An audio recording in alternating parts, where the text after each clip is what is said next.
The overhead lights were too bright in the hospital corridor, casting elongated shadows along the scuffed linoleum. Every shuffle of a shoe was amplified in the hush that always follows bad news. I watched as the nurse disappeared behind the frosted glass doors, leaving my family and me stranded in the stiff quiet. My mother's elbows pressed into her sides. She hunched over a blue file, her lips pinched. My uncle really broke the silence first.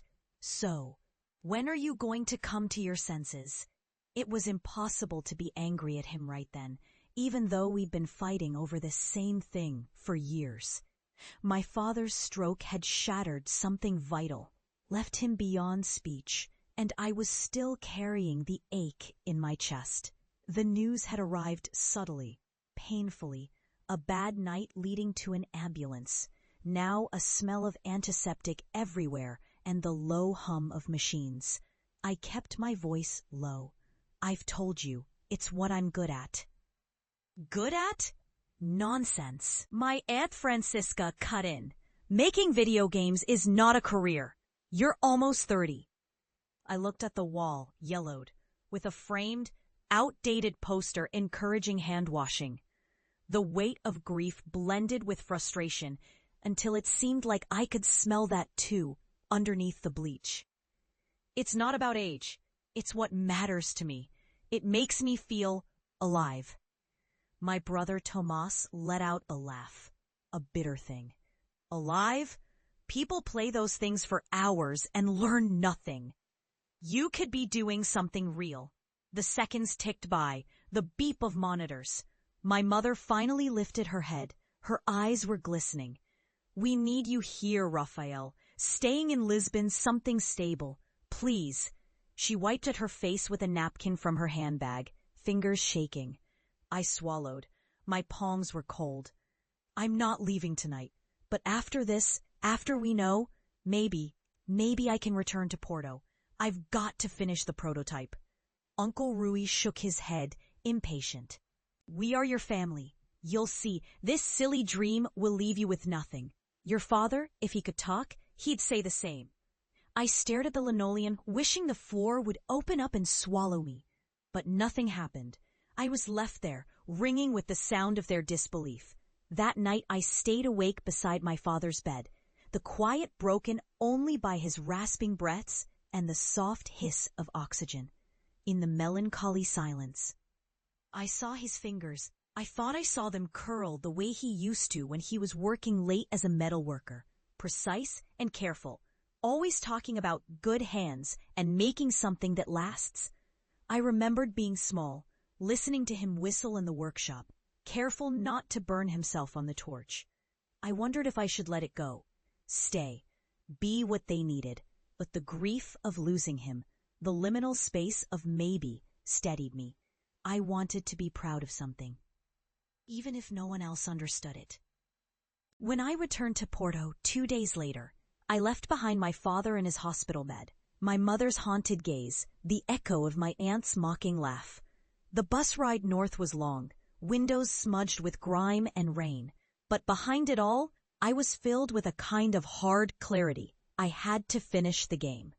My apartment overlooked a side street near Aliados, the facades peeling, outdoor laundry fluttering on the balconies. Every morning, I'd sit at my desk before the sun crested the red roofs and the trams screeched to life. The prototype was rough. Bits of code from 2 years ago lurked like dust in the corners. My work visa for Berlin had expired. My money was almost gone.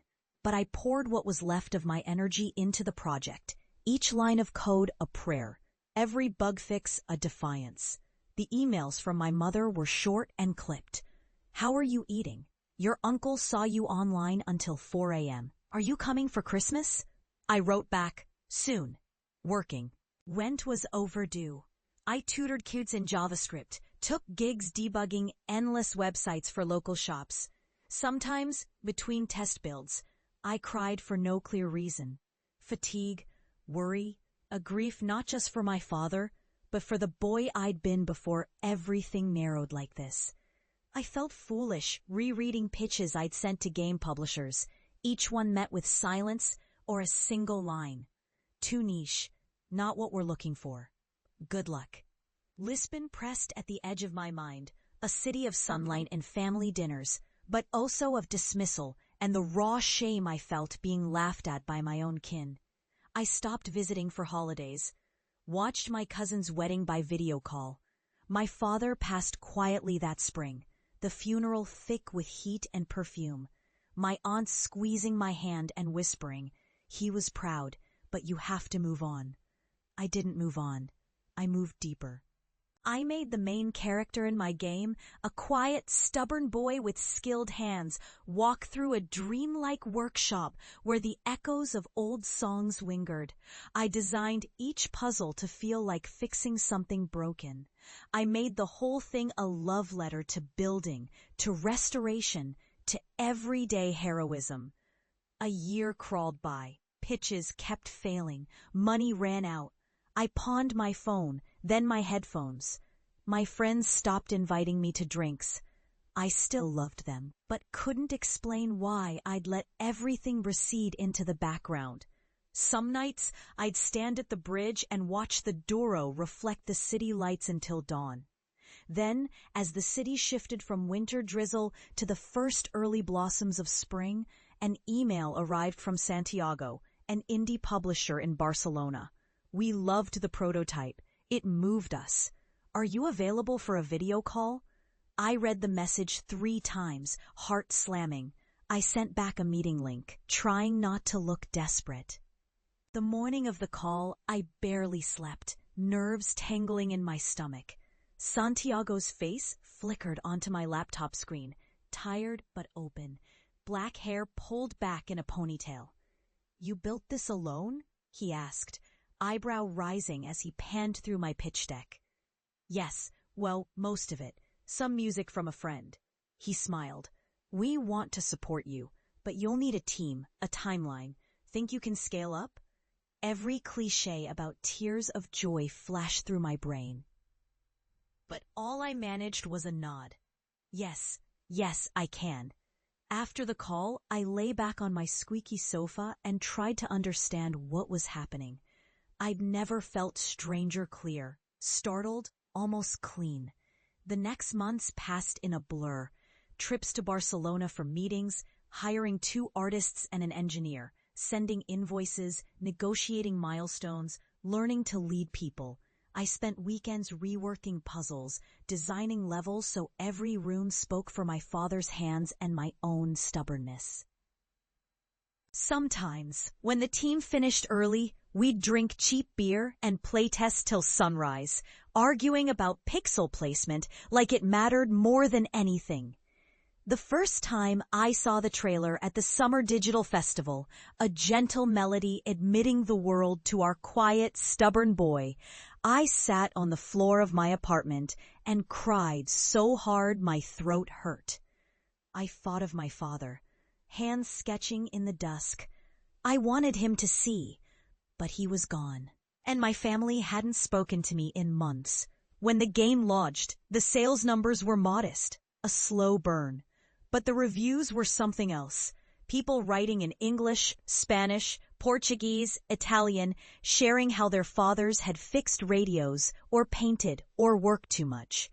How the game made them want to hold their own hands, steady and sure. My inbox was full of stories.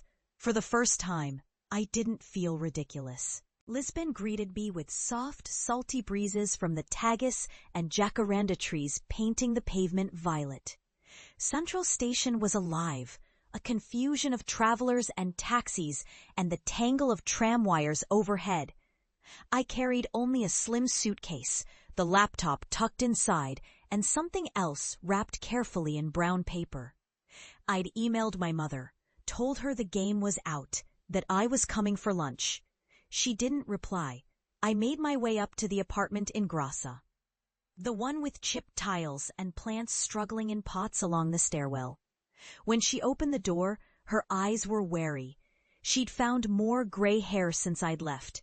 She looked frailer, but she smelled the same, laundry and rosemary, a hint of coffee. Raphael, she said, her voice barely above a whisper. Hi, I'm May. I wasn't sure what to do, so I hugged her. Her arms trembled as they curled around my back. Lunch was awkward. My Aunt Francisca turned up, trailing perfume.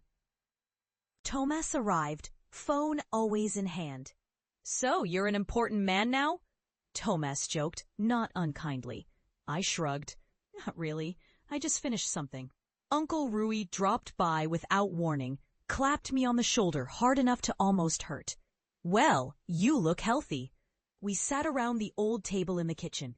The plates were the same blue and white my mother had always used, the glass chipped at the rim. I tried not to feel out of place, hands hidden in my lap. After dessert, coffee and torta de naranja, I cleared my throat. My hands shook. There's something I'd like to show you. They watched as I set the brown paper package on the table and unwrapped it.